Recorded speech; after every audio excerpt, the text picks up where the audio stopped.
de unidad hipotálamo hipofisiaria y prolactina. Disculpe, doctor. Sí. ¿Me podría aceptar en la compu? Es que estoy conectado a mi celular y voy a cambiarme en la compu, por favor.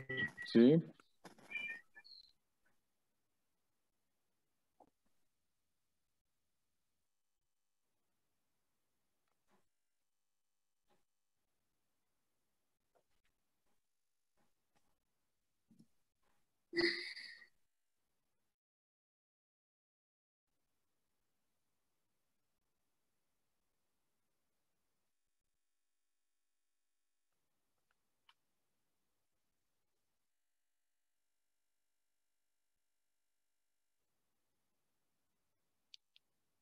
Bueno, vamos a empezar.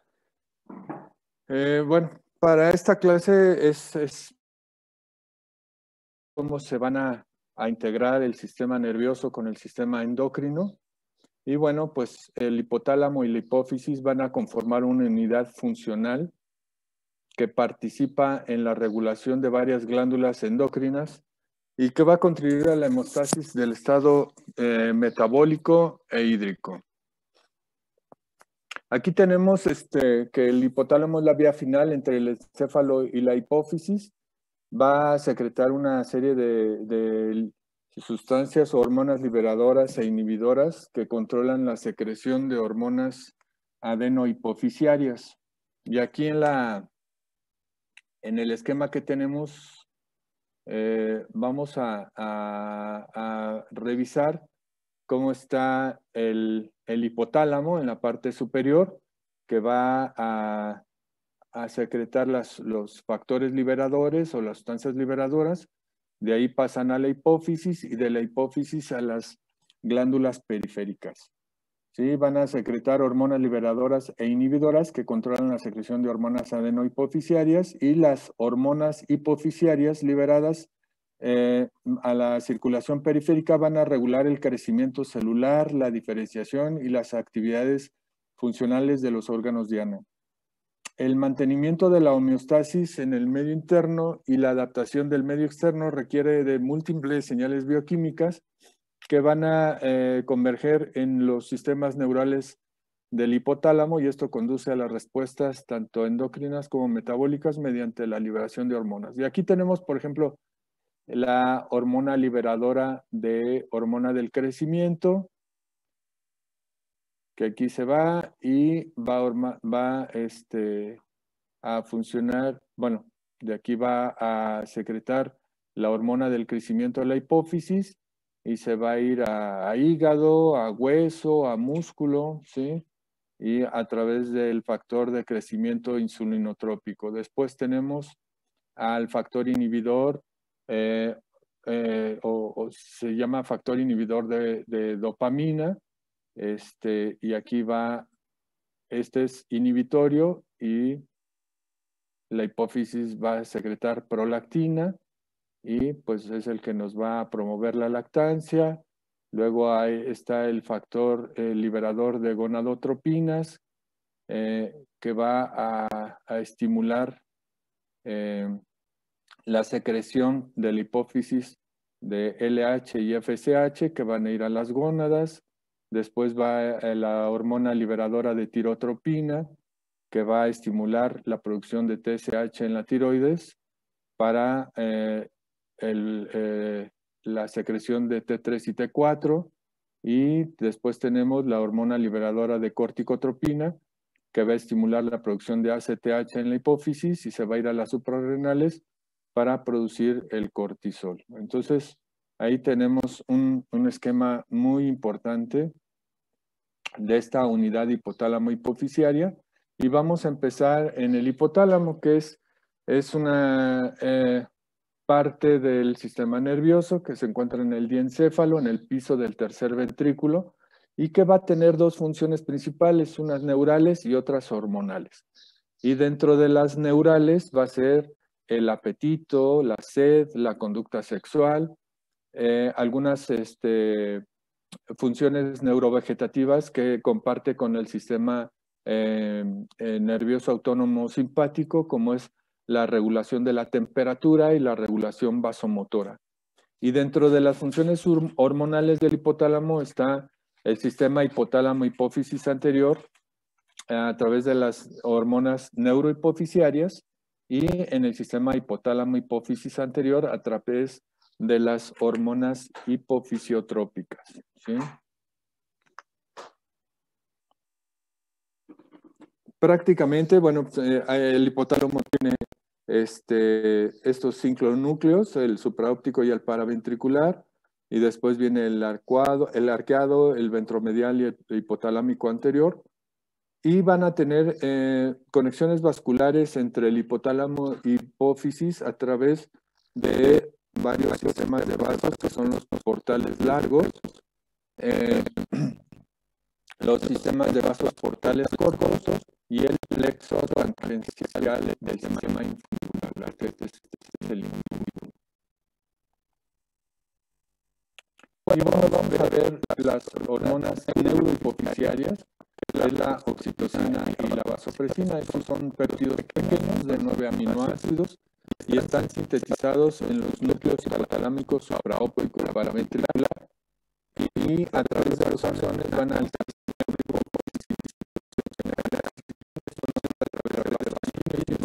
más bien es una, digamos que una neuroconducción, y sus receptores pertenecen a la familia de receptores acoplados a las proteínas G.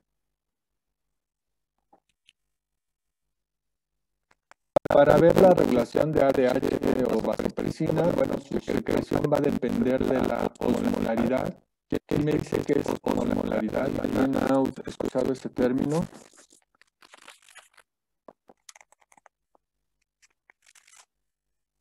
¿De disolvente? ¿Dónde? ¿Absoluto sobre disolvente? Sí, exacto, y digamos que es la concentración. Y aquí, por ejemplo, ¿saben de qué va a depender la osmolaridad del cuerpo?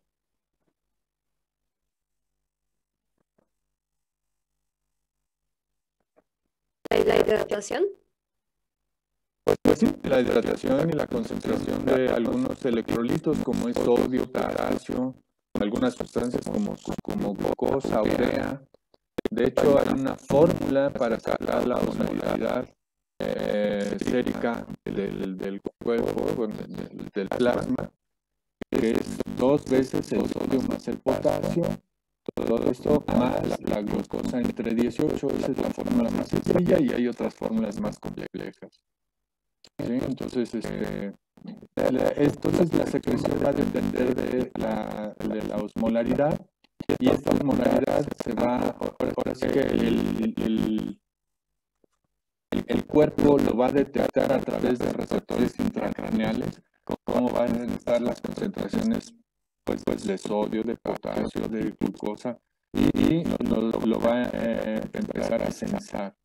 Y se dice que una disminución del volumen intravascular también puede ser detectada, y una disminución de la presión arterial de más del 10%.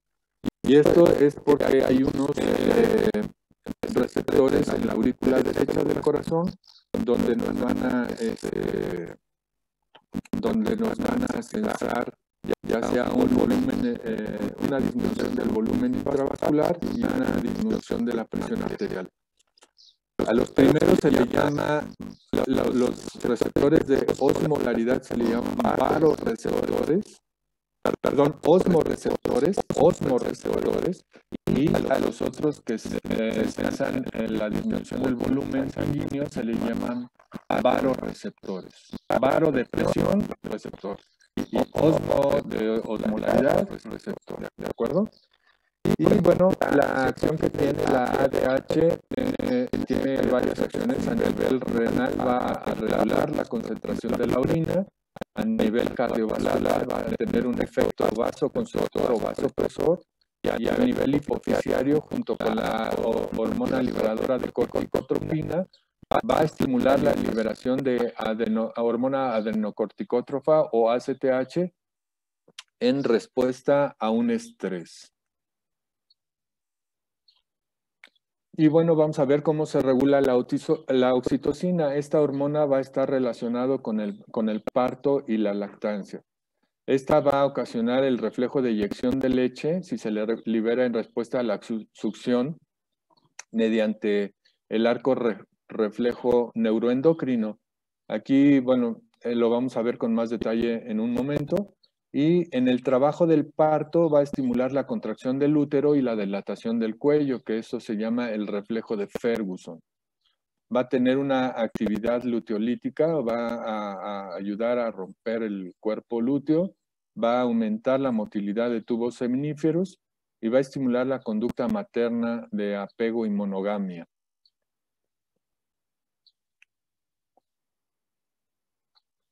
Y bueno, con esto terminamos las hormonas de la hipófisis posterior, o neurohipófisis. Vamos a ver ahorita las hipofisiotrópicas. Son péptidos de cadena corta, excepto el factor inhibidor de prolactina. Van a regular la secreción e inhibición de productos de hipófisis anterior. Se van a sintetizar como precursores. Por vías enzimáticas se van a fragmentar en compuestos activos. Ya habíamos dicho lo de prehormona, prohormona y hormona. Y algunos tienen funciones como neurotransmisores. Y en primer lugar tenemos la TRH o hormona liberadora de tirotropina. Esta va a estimular la liberación de tirotropina, que es la TSH, para regular la glándula tiroides y la producción de hormonas tiroideas. Su efecto es bloqueado por un exceso de hormonas tiroideas, o sea, va a actuar con un retroalimentación negativa, y su efecto va a aumentar con la disminución de hormonas tiroideas. También libera prolactina a dosis farmacológicas y puede haber análogos de TRH para pruebas farmacológicas, que realmente aquí no se usan mucho estos análogos. Después tenemos a la hormona liberadora de gonadotropinas. Esta va a estimular la liberación de LH y en menor grado de FSH. Es el primer nivel de regulación gonadal que tenemos. Tiene una vida media corta y se va a inactivar por algunas enzimas titulares, como la inhibina. Se secreta en pulsos de aproximadamente 1 hora. El estímulo sobre la hipófisis se va a modificar por algunos esteroides sexuales. Y se han producido análogos como leuprolida y goserelina, y estos análogos sí nos han sido de mucha utilidad para el tratamiento de algunos tumores que son dependientes de hormonas.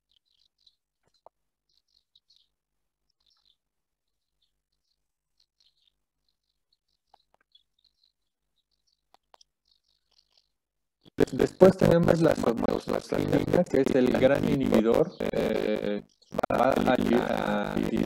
Inhibe la liberación de hormona del crecimiento y va a estar distribuida en glándulas endocrinas, en el tubo digestivo, en las células delta del páncreas y en varias regiones del sistema nervioso. Puede actuar como hormona y neurotransmisor con múltiples efectos inhibitorios. Por ejemplo, en la hipófisis, la hormona del crecimiento y la TSH bajo un estímulo de hormona liberadora de tirotropina. En el páncreas van a inhibir la insulina y el glucagón. En el tubo digestivo van a inhibir la producción de gastrina. Y en el sistema nervioso actúa como neurotransmisor con efectos inhibitorios de estimulantes. También estos son receptores de membrana acoplados a proteína G. Y aquí, por ejemplo, hay un análogo de la somatostatina, que es el ocreotide, y también se ha usado mucho para múltiples patologías, como por ejemplo en trastornos del tubo digestivo, como pancreatitis aguda o hemorragias del tubo digestivo, ya que disminuye gastrina y disminuye otras sustancias que pueden ser lesivas cuando aumentan su producción en el tubo digestivo, y estas las disminuyen. Después tenemos a la hormona liberadora de hormona del crecimiento, y esta está producida por el hipotálamo en el núcleo arqueado, en el tubo digestivo y en el páncreas. Estimula la producción de hormona del crecimiento de acuerdo a la producción de esteroide en el ciclo ovárico a través de ácidos grasos, hormona del crecimiento, hormonas tiroideas y glucocorticoides. Y también incrementa la liberación de gastrina, insulina, glucagón y somatostatina. Como ven, son los efectos contrarios a los de la anterior.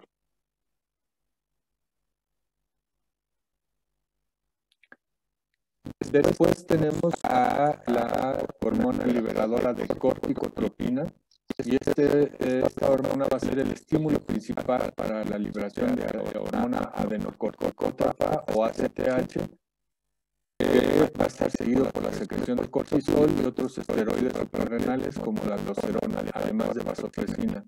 Tiene una vida media pues ligeramente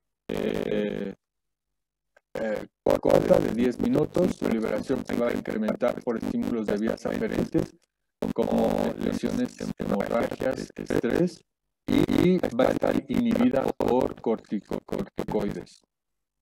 Aquí, por ejemplo, lo que les comento es que vean como el hipotálamo va a secretar la hormona liberada de corticotropina, y este va a estimular a la hipófisis para que produzca cortisol, de ACTH, a las suprarrenales, y las suprarrenales van a producir el cortisol, que a su vez va a actuar como retroalimentación negativa. Después está la dopamina, que también se le conoce como PIF o factor inhibidor de prolactina. La influencia del hipotálamo sobre la prolactina es inhibitoria, además, a diferencia de las otras, que es, digamos que estimulante o productores. El factor inhibidor de prolactina se identifica con la dopamina, y estos se encuentran en los cuerpos neurales en el núcleo arqueado. En las células de la hipófisis anterior tienen receptores de dopamina D2 que disminuyen la actividad de la adenilatonciclasa y el AMP cíclico. Y los lactotropos tienen potenciales de acción asociados a los cambios en el calcio. Al disminuir, van a inhibir la exocitosis de prolactina.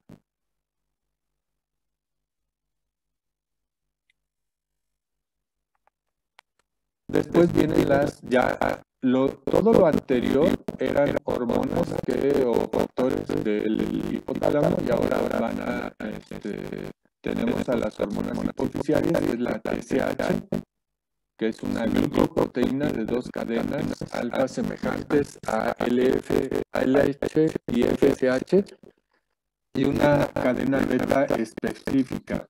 Ayer hablábamos de la familia de glucoproteínas que comparten una similitud con una cadena, y la otra que es diferente. Bueno, aquí recordemos eso. Y aquí semejan la cadena alfa a LH y FSH. Esta va a regular la síntesis y proliferación de hormonas y del tejido tiroideo. Tiene una vida media de 60 minutos.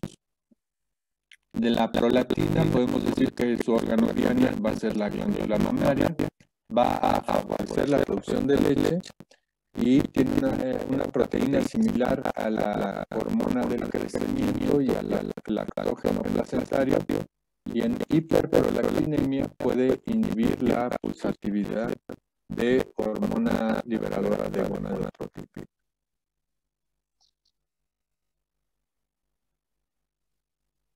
Las hormonas gonadotropinas o hormonas gonadales, pues como bien dijimos, son la FSH y la LH. Estos van a tener como órgano diana al testículo y al ovario a través de la síntesis de esteroides sexuales. La hormona luteinizante tiene una vida media de 60 minutos y la FSH una vida media de 170 minutos. y sus efectos los regulan los estrógenos en la mujer, la testosterona en el hombre, y la inhibina va a inhibir la síntesis de FSH.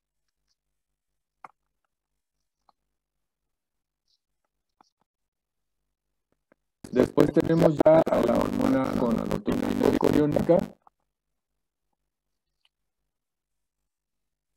órgano diana va a ser en las glándulas suprarrenales y va a sintetizar glucocorticoides. Tiene una vida media de 10 minutos con un pico máximo de 3 a las 3 de la mañana. Y los factores que favorecen la liberación de ACTH son el estrés, las lesiones, las hemorragias. Esta es la hormona del estrés. Cuando estamos con picos altos de estrés, bueno, pues va a favorecer la liberación de cortisol. Los glucocorticoides que tomamos inhiben la síntesis de ACTH. Por ejemplo, bueno, lo que les comento siempre es que hay que tener cuidado con la ACTH, bueno, con esto de los glucocorticoides, porque en muchas ocasiones se prescriben por cortisona a grandes dosis o por grandes tiempos, y entonces lo que hacemos es bloquear por el feedback negativo, bloqueamos la producción de ACTH y de CRH y pues prácticamente podemos ocasionar un desequilibrio hormonal muy importante. Luego está la hormona del crecimiento, que sus órganos diana son el músculo, el hígado y estructuras óseas. Tienen pulsos cada 2 horas, una vida media de 15 a 20 minutos. Tiene un efecto indirecto, ya que el efector es a través de los factores de crecimiento insulinotrópicos tipo 1, que también se conoce como somatomedina C, y su control está regulado por la hormona liberadora de la hormona del crecimiento, que la estimula, y la somatostatina, que acuérdense que es un inhibidor. Sus efectos principales va a ser sobre el crecimiento de huesos largos y la condrogénesis, que es la generación de cartílago, efectos anabólicos en el metabolismo de las proteínas, y va a favorecer la gluconeogénesis hepática. Sus alteraciones por la deficiencia, ya sea que se sintetice en menos cantidad o que tenga un defecto en la unión con su receptor, va a ser talla baja, y el aumento en la producción va a ser acromegalia o gigantismo. ¿Qué diferencia hay entre acromegalia y gigantismo? ¿Alguien sabe? Que uno es en niños y otro en adultos. Así es. ¿En cuáles? ¿En niños y cuáles en adultos? Gigantismo es en niños y acromegalia es en adultos. Ok. ¿Quién eres? Karen ¿Tu apellido? Velázquez Hernández. Es la última. Ok. Muy bien.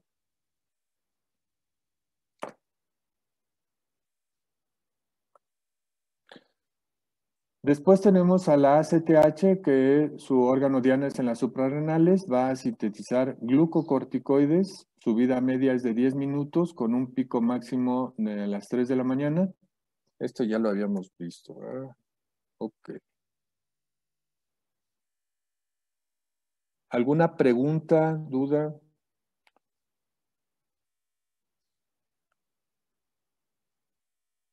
¿Una mujer que no esté embarazada puede producir leche? Sí. Ahorita lo vamos a ver. Precisamente es tema de la próxima clase, que es la prolactina. Es que hay un libro en el que la protagonista, la hermana de la protagonista, tiene un bebé y no lo puede alimentar, entonces la protagonista se lo pega y pues lo alimenta. Entonces, Exactamente. ¿Qué me ibas a decir? no, que nada más que me dio mucha duda de ese libro. Sí, lo que pasa es que hay un arco reflejo. Ahorita lo vamos a ver. Es un arco reflejo donde a través del estímulo del pezón, de la succión, o sea, si a una mujer le pegan un bebé o tiene una succión en su pezón, bueno, pues esto va a tener un reflejo a través de los nervios torácicos, pasa la vía a las ramas sensitivas de la médula, de ahí se va al sistema nervioso y entonces empieza a bajar la orden al hipotálamo, a la hipófisis para producir prolactina y puede producir leche. Eso es, digamos que en condiciones fisiológicas y en condiciones pues alteradas, es todo un tema que ahorita vamos a ver que se llama hiperprolactinemia. Ok, gracias. Uh-huh. ¿Alguna otra pregunta? Doctor, yo tengo una, Dime. pero fue de la clase de ayer, nada más que estaba esperando como que ya diera como para las dudas de todas las semanas. Sí, dime. Entonces, recuerdo que ayer estaba explicando algo de las familias de hormonas glucoproteicas Sí. y decía que eran heterodímeros que compartían subunidad alfa y también mencionaba de su subunidad beta, pero eso no me quedó muy claro, la verdad. Lo de las subunidades más que nada. Pues nada más, bueno, haz de cuenta que son dímeros, son precisamente las dos subunidades que son diferentes. Son diferentes entre ellas. Entonces, varios, por ejemplo, aquí lo que menciono de la LH, FSH y TSH, que son de la misma familia de glucoproteínas, o sea, son proteínas de gran tamaño, que están formadas por dos subunidades, una subunidad alfa, que es similar, o sea, la subunidad alfa es similar en la TSH, en la LH, en la FSH. Y la subunidad beta, que es la otra parte que lo conforman, ahí sí es muy diferente de TSH con respecto a LH y FSH, y esa subunidad beta es lo que le va a conferir la actividad biológica. Ok. Muchísimas gracias, doctor. ¿De acuerdo? Ok. ¿Alguien más? Nos fuimos rapidísimo porque este es un tema que nos podemos extender mucho, pero digo, aquí, por ejemplo, podemos, bueno, aquí es mucho de anatomía, de histología, aquí tiene que ver, por ejemplo, todo lo de los vasos sanguíneos. Pero bueno, estas son las bases de la unión hipotálamo-hipófisis y sobre todo aquí les quise marcar para que vean, después vamos a ir, digamos que especificando cada uno de estos ejes, por ejemplo, el eje hipotálamo-hipófisis tiroides. Y aquí vamos a ir desglosando por qué. ¿Con qué estímulo el hipotálamo libera TRH, estimula la TSH, la producción de T3 y T4? ¿Sí? Entonces, todo esto vamos a ir viendo poco a poco. Entonces, creo que ya nada más nos queda un minuto. Me voy a salir para la próxima presentación, que es de prolactina. Tengo que salirme, ¿va? No se puede continuar con este mismo, ¿va? No, sí tiene que salirse, pero no sé si las puso como recurrente, porque si es recurrente, pues podemos volver a meternos después de que Sí. esté. Pues entonces nada más Ok.